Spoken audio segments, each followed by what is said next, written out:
Mesdames et messieurs, on se retrouve pour une review de AEW Dynamite, mais surtout parce que je veux vous raconter la soirée que j'ai passée hier soir et ce que j'ai ressenti en tant que fan de catch, car c'était phénoménal. Parce que hier il s'est passé quelque chose qu'on n'avait pas vu depuis très longtemps, on nous a raconté une histoire, d'un côté sur les réseaux sociaux et de l'autre côté lors de Dynamite. Et toute cette histoire a mené au début d'un nouveau personnage à la AEW, et c'était un petit peu une renaissance hier soir pour cette personne. Donc tout a commencé en début de soirée, mercredi soir, le 7 juillet 2021, avec Aleister Black qui poste une vidéo d'environ 5 minutes sur son compte Instagram. Dans cette vidéo, on retrouve deux médecins qui sont apparemment dans une sorte d'hôpital psychiatrique pour traiter un patient qui vient de se faire opérer à l'œil, et apparemment c'est un patient qui est réputé pour être violent, il aurait même déjà attaqué l'un des deux médecins, et petit détail, le médecin en question était joué par Josiah Williams, qui a également récemment été viré par la WWE. Pour info, c'est la personne notamment qui a composé le thème de Cameron Grimes. Donc forcément, le docteur interprété par Josiah Williams ne veut pas aller s'occuper du patient, car il explique qu'il s'est déjà fait attaquer, mais là, l'autre docteur le rassure en lui disant que cette fois-ci, le patient sera menotté. Donc les deux docteurs rentrent dans une salle, et là on découvre le patient, il s'agit d'Aleister Black, avec un bandage au niveau de l'œil. L'un des médecins vient enlever le bandage, et il dit que c'est en train de guérir, puis il dit à Aleister Black qu'il ne devrait vraiment pas se battre avec d'autres détenus, en particulier Matthew. Et pour info, à chaque fois que le docteur parle à Aleister Black, il l'appelle Tom, donc il l'appelle par son vrai prénom. Mais Aleister Black répond qu'il ne s'est pas battu, on l'a poussé contre des escaliers, et donc il fait référence à un segment qui a eu lieu à la WWE, quand Murphy avait poussé Aleister Black, et il avait poussé son œil contre les escaliers. Donc clairement, Aleister Black fait référence plusieurs fois à Buddy Murphy lors de cette vidéo, quand il parlait de Matthew, il s'agit en fait de Buddy Murphy car c'est son vrai prénom. Mais le médecin répond à Aleister Black, Tom, on en a parlé plusieurs fois, ça n'est jamais arrivé, tu imagines des choses, tu inventes des choses. Et là, les médecins commencent à s'énerver contre Aleister Black en lui disant qu'ils essaient de l'aider mais ils n'écoutent pas, ils pensent que tout est une blague. Donc d'un côté, on a les médecins qui gueulent et pendant ce temps, on a Aleister Black qui se tient la tête et au bout d'un moment, même il s'évanouit sur la table. Et pendant ce temps, pour info, on a une sorte de personnage qui apparaît derrière les médecins. Mais c'était juste un flash, cette personne n'est pas restée, on l'a juste vu pendant un instant derrière les médecins, puis les docteurs demandent à Aleister Black s'il va bien, ils disent « Tom, est-ce que tu vas bien ?»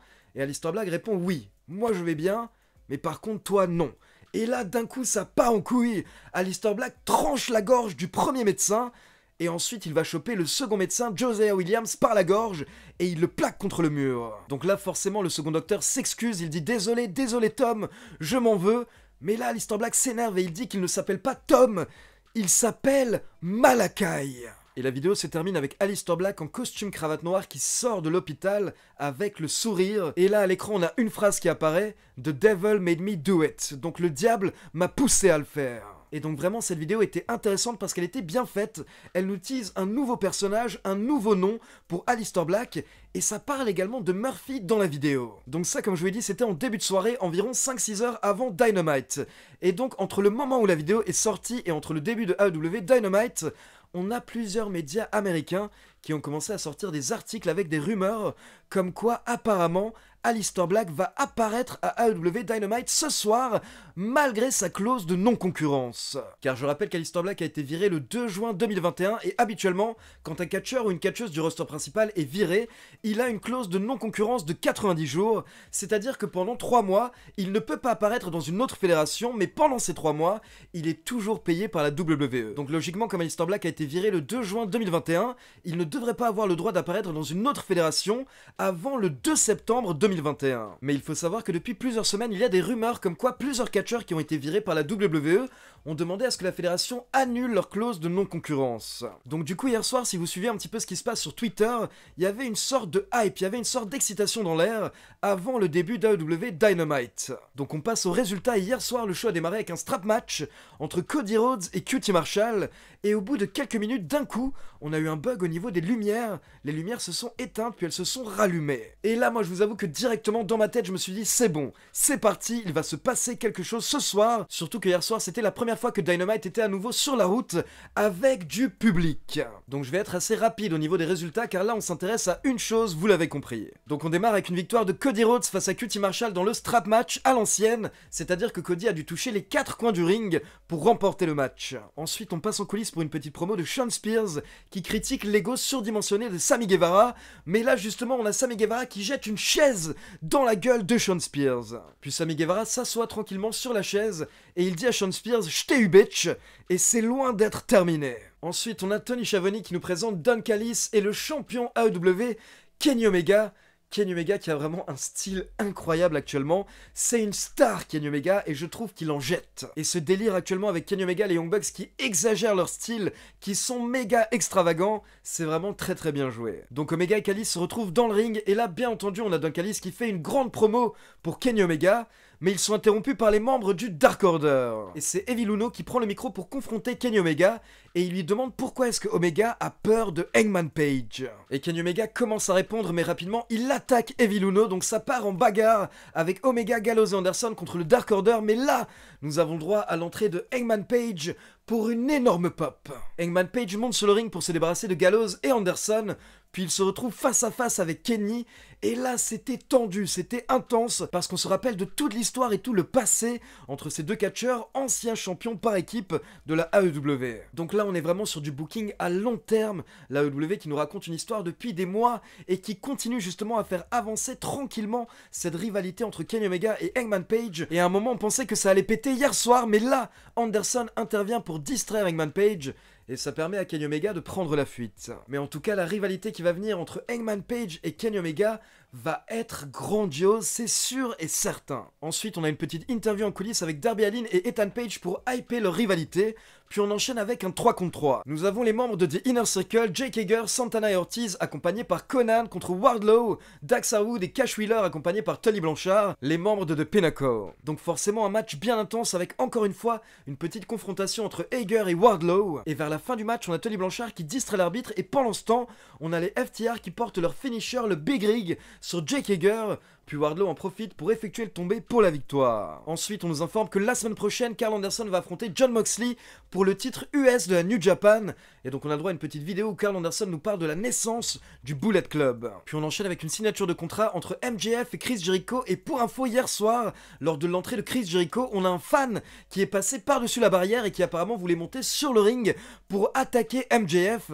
Mais heureusement, la sécurité est arrivée à temps et Chris Jericho est également intervenu. Il a essayé de mettre une droite aux fans en question. Et derrière, on a eu le droit à un bel échange entre Jericho et MJF, et Jericho a demandé à MJF qu'est-ce qu'il doit faire pour pouvoir l'affronter, et MJF a répondu que Jericho devra affronter et battre 4 catcheurs de son choix. Et si Jericho réussit, alors il pourra affronter MJF. Donc Jericho accepte, mais à la fin du segment, MJF réclame également que Jericho lui serre la main. Donc le segment se termine avec Jericho qui serre la main de MJF, mais au final il lui porte le Judas Effect. Ensuite, pour info, hier soir on avait l'une des plus grandes stars de l'UFC, Rodriguez Masvidal, qui était présent à AEW Dynamite, notamment accompagné par Dan Lambert, qui est quelqu'un qui est déjà apparu dans plusieurs fédérations de catch. Du coup, Dan Lambert est venu sur le ring pour faire un speech anti-catch, et il a été attaqué par Lance Archer. Puis nous avons Andrade El Idolo qui a effectué son premier match solo hier soir à la AEW face à Matt Sydal. Donc nouveau style, nouvelle tenue, petite référence à Black Mask apparemment du côté de Andrade, qui a remporté le match assez facilement au bout de 6 minutes avec un Hammerlock Flatliner. Donc c'est quasiment le même finish qu'à la WWE, sauf qu'à la WWE c'était un Hammerlock DDT et là c'était plutôt un Hammerlock Flatliner. Et pour info, après le match, Andrade enlève sa ceinture et il porte une nouvelle soumission à Matt Sydal en tirant sur son bras avec la ceinture. Et donc pour info, pour ceux qui ne sont pas au courant, le message d'Andrade est clair et net, il est là pour choper un titre. Puis quelques instants plus tard, d'un coup, sans trop savoir pourquoi, on retrouve à nouveau Arn Anderson dans le ring. Donc là, je vous avoue que directement, j'ai monté le son parce que je sentais qu'il allait se passer quelque chose.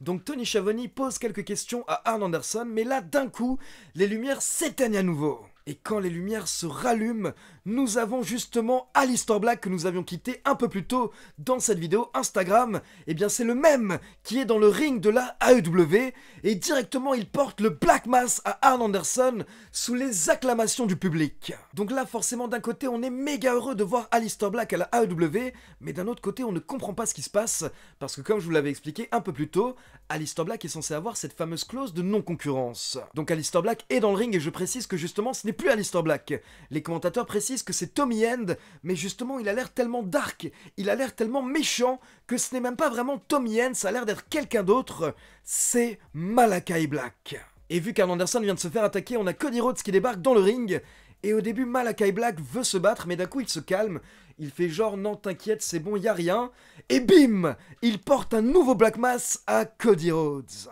Et donc le segment se termine avec Aleister Black qui s'en va après avoir semé le chaos à Dynamite. Donc déjà la première chose que j'aimerais dire c'est que vraiment c'est un énorme plaisir parce que là avec Andrade et avec Aleister Black, la AEW vient de choper deux très bonnes recrues, deux personnes qui peuvent potentiellement être de futurs main eventers et des champions du monde pour la AEW. Et à côté de ça j'aimerais donc vous expliquer ce qui se passe au niveau de la situation d'Aleister Black et cette fameuse clause de non-concurrence.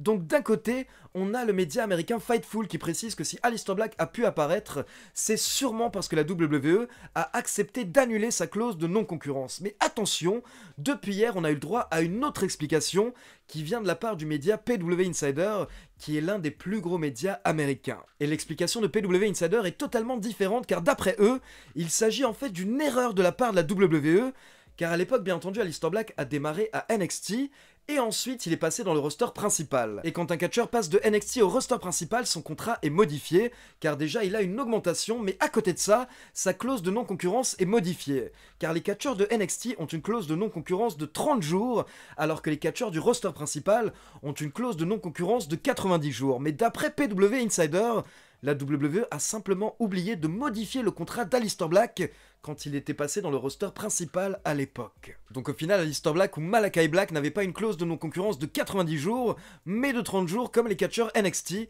parce que la WWE avait oublié de modifier certaines sections de son nouveau contrat. Pour le moment, c'est impossible de dire qui a raison, si c'est Fightful ou si c'est PW Insider, mais si c'est PW Insider qui a raison, ça veut donc dire que Aleister Black était libre d'apparaître autre part à partir du 2 juillet. Et si c'est vrai, ça veut également dire que c'est une belle boulette de la part de la WWE. Ensuite, rapidement pour finir, on a Orange Cassidy et Chris Statlander qui ont battu de Blade et de Bunny, puis on a eu un excellent main event pour les titres par équipe dans un street fight, avec les champions par équipe les Young Bucks contre Penta et Eddie Kingston. Et vers la fin du match, alors que les Young Bucks allaient perdre, on a Nick Jackson qui attaque l'arbitre, pour que justement l'arbitre ne puisse pas effectuer le tombé, ou alors valider une soumission. Et donc derrière, on a eu le droit à des interventions de Gallows, Anderson et Frankie Kazarian, mais au final, les Young Bucks ont réussi à reprendre l'avantage, et le match s'est terminé avec des punaises. Les Young Bucks ont mis des punaises dans la bouche de Eddie Kingston, puis lui ont porté un super kick pour la victoire. Donc voilà, je reprends petit à petit les reviews AEW Dynamite, surtout quand on a des faits marquants, et hier soir, franchement, le show valait le coup,